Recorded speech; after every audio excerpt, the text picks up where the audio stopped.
Hello and welcome to CodeApp. This online tool will help you make graphs really quickly. You'll notice a graph already made for you showing the shadow lengths over one day in January. You can add other months to the graph too. Scroll over, click and hold on a month, and then drag it over to the plus sign here in the upper left-hand corner. CodeApp will add that month, that day onto your graph. You may need to resize the graph to make it easier to see.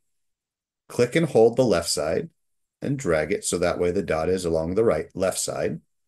And then click and hold the right side of the graph to drag and hold. You can add other months as well by following the same process. Click and hold, drag to the plus, and then resize your window by clicking and dragging.